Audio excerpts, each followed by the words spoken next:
Very good morning to you. Saturday here. It's time for the Experts program on Power Talk Radio, and our tech expert, Luis Alvarez, is with us right now. Luis, good morning to you. Good morning, Mark. How was your Valentine's Day? It was okay, except for the way the morning started out with, and I think we talked a little bit about it the other day, but I had an infestation of ants in my pantry, and I got up on Friday morning, and I decided I was going to make myself some oatmeal. So I went to the cupboard to get the brown sugar to put into the oatmeal, and I discovered that the package of brown sugar was infested with ants. And normally we keep that in like one of those big freezer bags, the large ones that you can seal on the top. And this bag didn't have the slide across zip seal. It's the one where you have to press it to get it to seal. And I didn't do a good job of that the previous day, so I discovered ants everywhere in the cupboard. So I have been fighting them for like the past hour and a half, and they're just everywhere.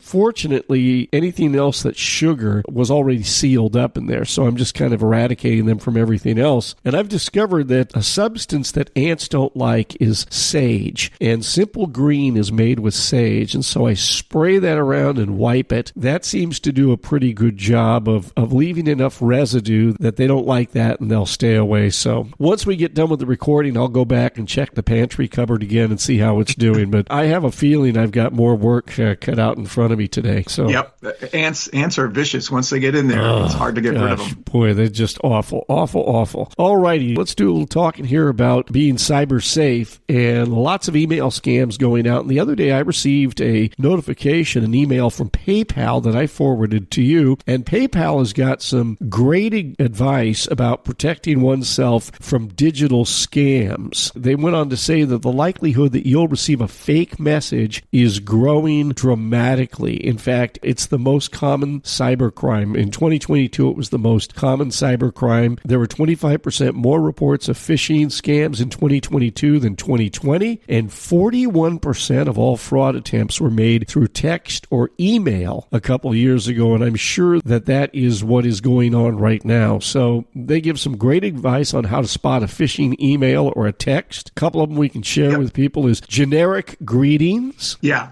Dear user. Right? Yeah. Hello, dear is my favorite one.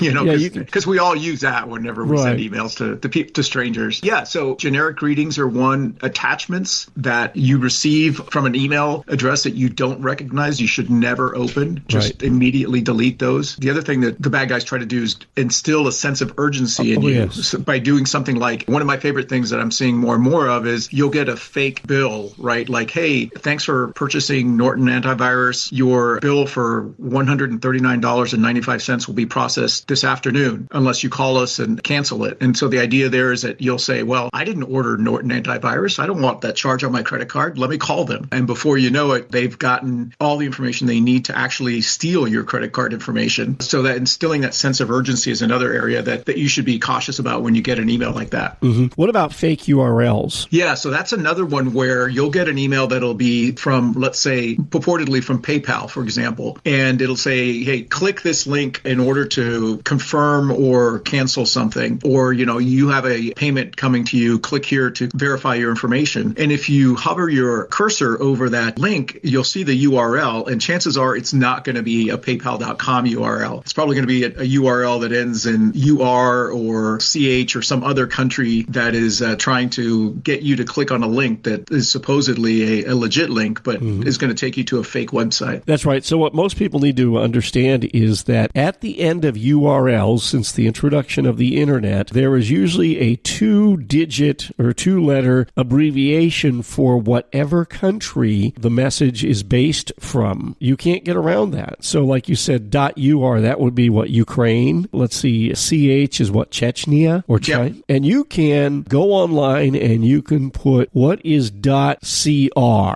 an extension of. Or, for example, when you get a telephone number and there's a 2-digit or 3-digit country code, you just go online and put, what is country code 43? Oh, the Philippines. What is 37? Oh, that's Italy. It's very easy for you to do your own detective work on some of this stuff and not allow yourself to be victimized. The other thing you have to watch out for is asking for sensitive information, correct? Yeah. If they ask you for things like your credit card information or your address or your social security number, definitely a phishing phishing email that they're trying to just steal information from you and use that information to either impersonate you or to, if you give them credit card information, put charges on your credit card quickly before you can catch up to them and shut down that credit card. Right. The other thing, too, is if they're poorly written with typos and misspellings and incorrect grammar, that's a dead giveaway that it is something that's come from another country. Yeah, typically these scammers don't know English. They don't speak it. And if they do, they speak it very poorly. So what they generally do is they'll write an email in their language, and then they'll use something like Google Translate or some other translator to convert it to English. But many times those translations come across as very stiff and very formal and just kind of, they don't sound right. They don't sound like somebody who's an English speaker wrote them, but they don't know, right? Because they're just, hey, this is English, must be good. And they send it off. So when the language is very stilted or has a lot of exclamation points and things like that, then chances are it's not a legit email. Well, the other thing we have to worry about now is what happens when these characters get hold of advanced AI, and would AI be able to craft not a poorly written, but a perfectly written scam that might make it that much harder for us to be awares? Yeah, and that is happening. Before, the scammers would sometimes do something called spear phishing, where they would target a specific individual or maybe a specific company and spend some time researching it, getting to know who all the people were, and then trying to use that information to social engineer some sort of hack. So they could, let's say they're looking at your family and your Facebook page, and they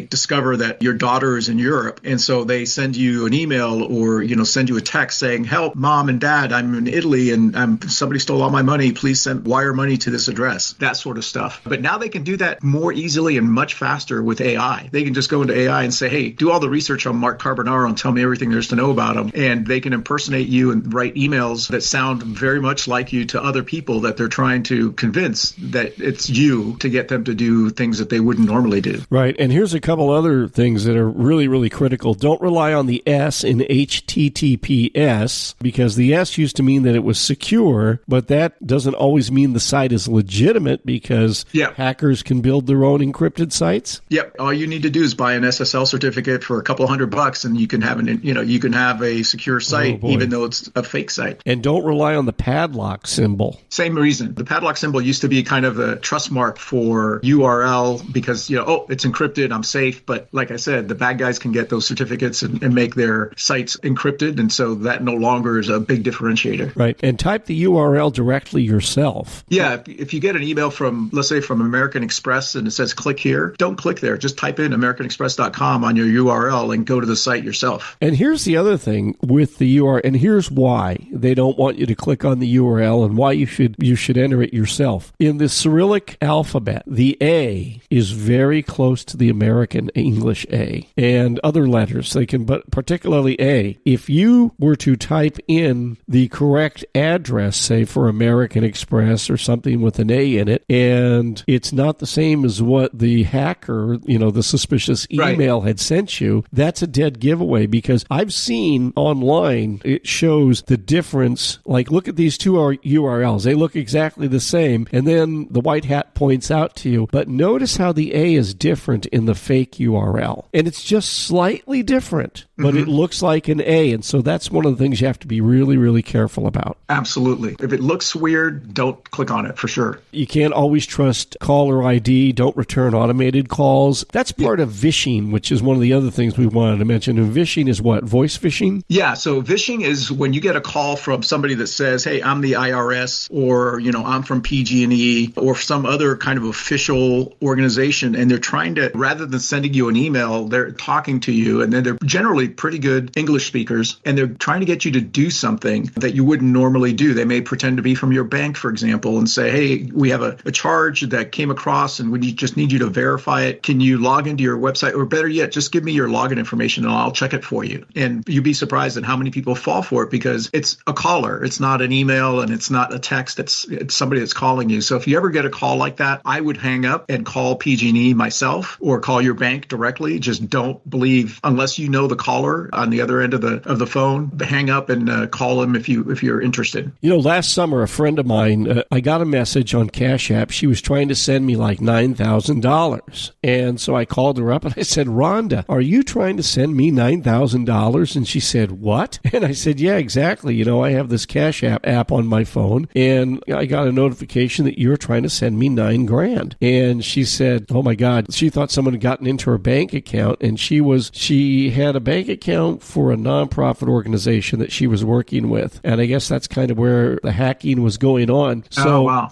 She says, what do I do? And I said, well, it's drawn on, it says that it's this bank, one of the big name banks. I said, don't call on the phone, go to your bank, talk to the manager, show them everything, explain to them what's going on. And then when she got the people at the branch bank involved in this, and they were able to get hold of the cybersecurity people in their organization right away, and they were able to get this thing straightened out and stop the phishing activity that was going on. Yeah, she was lucky because a lot of times those things, unlike credit card fraud, where the credit card company, you're on the hook for $50 of the fraud and the credit card company absorbs the rest. When bank fraud happens, you're kind of at a loss unless you have some sort of personal insurance policy, like a cyber insurance policy that will reimburse you if you file a claim, because the banks, they're going to say, hey, sorry, we can't return your money to you if we can't get it back. Mm-hmm. And sometimes they can't get it back. Right. That's true. And then you're stuck unless you have a type of account where you have certain things that you've signed up for that will protect you and reimburse you in the event of something like that happening. But those types of programs generally have certain account balance minimums that you have to maintain, and then there's an additional charge for that type of a service and so forth. But it's not bad to check with your lending institution, with your bank, and to just go in there. You don't have to call them on the phone, but you can go down there the next time you're in the bank and talk to them about what kind of programs you have to protect my savings and what's it going to cost me. If I want to be part of a program that will reimburse me 100% and make me whole if something bad happens, and they'll let you know what it's going to cost you, what it's going to take to do that. Yeah, and they'll tell you if it's available to you. Absolutely. Yep. All right. That's Luis Alvarez, CEO of the Alvarez Technology Group, joining us today on Power Talk Radio. Online, you'll find them at alvareztg.com. At AlvarezTG is the X handle. Luis, the toll-free number for the I-Team. Give us a call at 866-78-I-TEAM. That's 866-784-8326. And Luis, looking ahead to Monday, we're going to be talking about a special program that T-Mobile is going to introduce this spring. Yeah, if you are somebody that likes to hike in places far, far away from cell towers, but yet you still want the comfort of being able to communicate in case of an emergency, you'll want to tune in and see what's coming next from T-Mobile, AT&T, and Verizon. All right, and that's starting Monday morning at 8:30 here on Power Talk Radio. Luis, thanks so much and have a great weekend. You too, my friend. Take care.